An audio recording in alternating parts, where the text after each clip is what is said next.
bonsoir et bienvenue sur le grain de sommeil.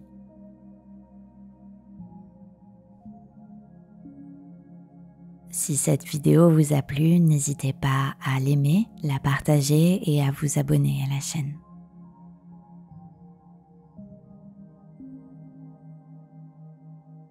L'histoire de Peter Pan.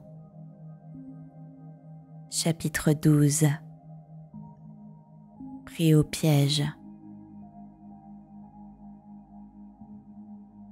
L'attaque des pirates avait été une franche surprise. Preuve évidente que le perfide Crochet ne l'avait pas menée selon les règles. Car pour surprendre les peaux-rouges, il en fallait beaucoup. D'après les lois non écrites de la guerre sauvage, c'est toujours aux peaux-rouges d'attaquer et ruser d'attaque juste avant l'aube, sachant qu'à cette heure-là, le courage des pirates est à son point mort. Entre-temps, les hommes ont levé une palissade grossière, là-bas, à la crête d'une ondulation du terrain, au pied de laquelle coule une rivière. Camper trop loin de l'eau serait signer son arrêt de mort. Donc, à l'abri de leur retranchement, ils attendent l'assaut, les novices, piétinant le sol cramponnés à leurs revolvers, tandis que les vétérans dorment tranquillement jusqu'à l'heure fatidique. Tout au long de cette longue nuit, les sauvages se glissent parmi les herbes à la manière des serpents, sans montrer un poignard. Les broussailles se referment sur eux, aussi silencieusement que le sable sur la taupe qui s'y enfonce. Aucun son ne se perçoit, sauf quand ils se livrent à une merveilleuse imitation du cri solitaire du coyote. À cet appel répondent d'autres braves. Certains y réussissent mieux que les coyotes eux-mêmes, tout compte fait, peu doués pour cet art. Ainsi s'écoulent ces heures glaciales, et la longue attente éprouve cruellement les nerfs du visage pâle qui y est soumis pour la première fois. Mais pour les oreilles des vieux briscards, ces cris horribles, suivis de silence plus horrible encore, indiquent simplement que la nuit suit son cours. Telle est la procédure normale, et Crochet la connaissait si bien qu'il ne pouvait mettre son entorse au protocole sur le compte de l'ignorance. Pour leur part, les Picanini avaient une entière confiance dans son sens de l'honneur, et toute leur conduite au cours de cette nuit contraste sévèrement avec celle du capitaine des pirates. Ils ne négligèrent rien de ce qui pouvait contribuer à la réputation de leur tribu. Avec cette alacrité d'essence qui fait l'admiration et le désespoir des peuples civilisés, ils surent que les pirates étaient dans l'île dès l'instant où le premier d'entre eux marcha sur une brindille sèche. Et l'instant d'après, les cris des coyotes débutaient. Chaque pouce de terrain compris entre le lieu de débarquement des forces ennemies et la maison sous les arbres fut exploré par des éclaireurs qui chaussaient leurs mocassins, le talon tourné vers l'avant. Ils ne découvrirent qu'une seule butte qui eut un cours d'eau à ses pieds. Si bien que Crochet n'avait pas le choix. Il devait s'établir là et y attendre le moment qui précède l'aube. Chaque détail ayant été réglé avec une précision diabolique, le gros des troupes peaux-rouges s'enveloppèrent dans leur couverture et de cette manière flegmatique que représente pour eux le summum de la virilité, ils s'assirent à croupeton au-dessus de la maison des enfants, attendant l'heure terrible où ils sèmeraient la mort blême. comme il rêvait tout éveillé aux tortures exquises qu'il lui infligerait au lever du jour, ses confiants sauvages furent découverts par leur déloyal adversaire. D'après les récits des rares rescapés du carnage, Crochet ne se serait pas arrêté un seul instant sur la butte. Pourtant, il ne pouvait pas la voir dans la clarté grise de l'avant-aube. Pas un moment l'idée d'attendre qu'on l'attaque ne l'effleura, et il ne patienta même pas jusqu'à la fin de la nuit pour leur tomber dessus. Que pouvaient faire ces guerriers déconcertés, experts comme il était en toute espèce de ruse de guerre sauf celle-là, sinon trotter désespérément derrière lui, s'exposant à découvert sans cesser de moduler le cri du coyote avec des inflexions pathétiques. Autour de la vaillante lys tigrée se tenait une douzaine de braves parmi les plus costauds. Ils virent soudain les pirates sans scrupules fondre sur eux. Alors tomba le voile à travers lequel leurs yeux avaient contemplé la victoire.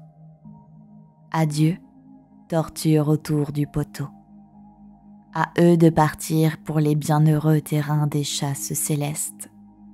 Ils le savaient, et cependant, ils se comportèrent en dignes fils de leur père.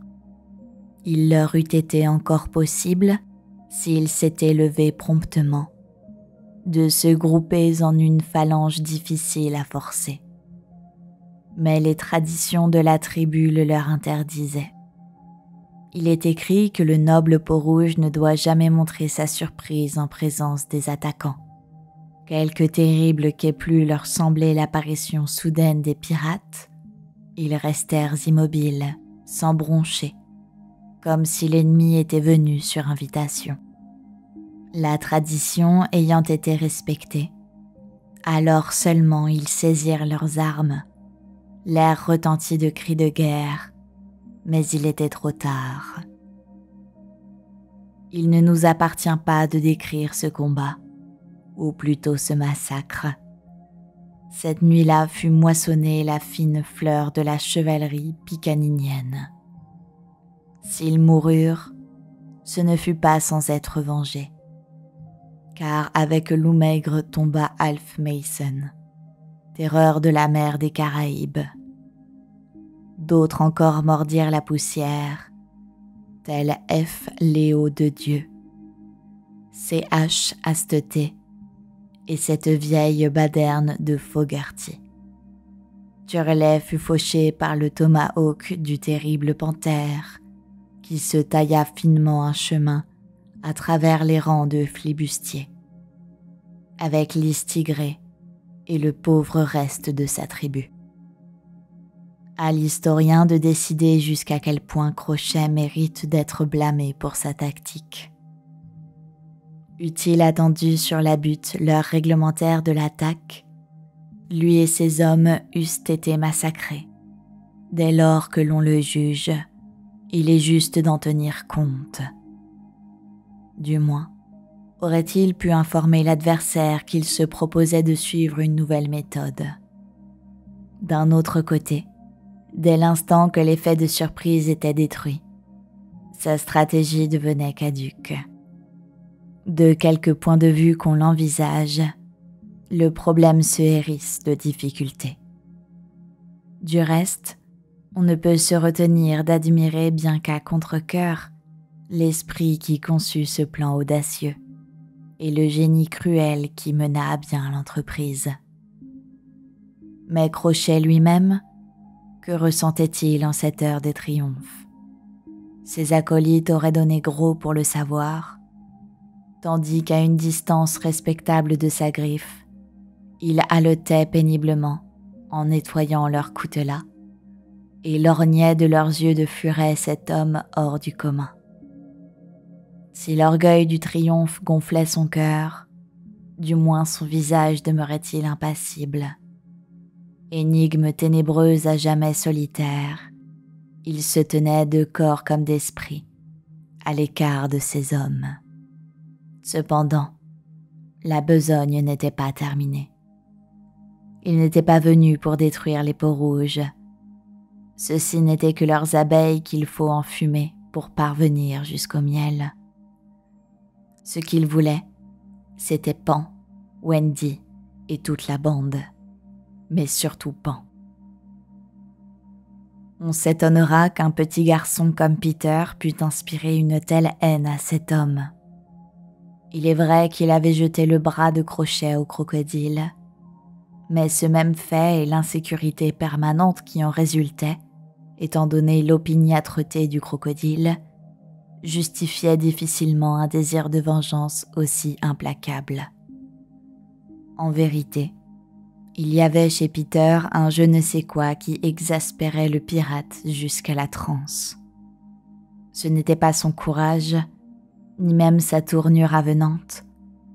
Ce n'était pas non plus « mais pourquoi tourner autour du pot, puisque nous savons très bien ce que c'était, et que le moment est venu de le dire. » C'était le toupet de Peter. Voilà ce qui agaçait Crochet, et sa griffe en tremblait de rage. La nuit, ce toupet l'obsédait tel un insecte fastidieux. Aussi longtemps que Peter vivrait, cet homme ressentirait le supplice d'un lion encagé avec un moineau. La question qui se posait maintenant était de savoir comment faire pour descendre par ces arbres, ou comment faire descendre ces hommes. Il les examina un à un, de son regard en vrille, cherchant à distinguer les plus maigres. Eux se trémoussaient mal à l'aise, sachant qu'il ne se ferait aucun scrupule de les y enfoncer jusqu'en bas avec des perches. Et les enfants pendant ce temps-là. Nous les avons laissés transformer, au premier choc des armes, en statues de pierre, bouche bée, tout suppliants, et les bras tendus vers Peter. Nous les retrouvons à présent bouche refermée, et les bras ramenés le long du corps. Le tohu-bohu là-haut a cessé aussi soudainement qu'il commença, comme passe une bourrasque courageuse. Mais il savait qu'au passage, elle avait décidé de leur sort. Quel parti était le vainqueur? Les pirates qui tendaient anxieusement l'oreille à l'orifice de chaque arbre entendirent cette question posée par les garçons. Hélas, ils entendirent aussi la réponse. Si les peaux-rouges ont gagné, disait Peter, ils vont battre le tam-tam en signe de victoire. Smee avait trouvé le tam-tam et en ce moment était assis dessus. Jamais plus vous n'entendrez le tam-tam, marmonna-t-il de façon inaudible, bien sûr, car Crochet leur avait enjoint de se taire. À sa grande surprise, le capitaine lui fit signe de taper sur le tam-tam. Lentement, le sens de ce diabolique stratagème se fraya un chemin sous le crâne épais de Smee. Jamais sans doute cette âme naïve n'avait autant admiré son chef. Par 2 fois, Smee battit du tambour, puis écouta joyeusement. « Le tam-tam !» s'écria Peter, « une victoire indienne !» Les malheureux enfants lui répondirent par des acclamations qui résonnèrent comme une musique divine aux oreilles des scélérats qui écoutaient là-haut. Presque aussitôt, ils renouvelèrent leurs adieux à Peter, ce qui surprit les pirates, mais leur étonnement fit place à un sentiment mesquin de soulagement. Ils n'auraient pas à descendre puisque l'ennemi s'apprêtait à monter. Ils échangèrent des sourires tout en se frottant les mains d'avance. Rapidement et sans faire de bruit, Crochet donna des ordres. Un homme posté à chaque arbre, les autres rangés en file indienne, à 2 mètres de distance.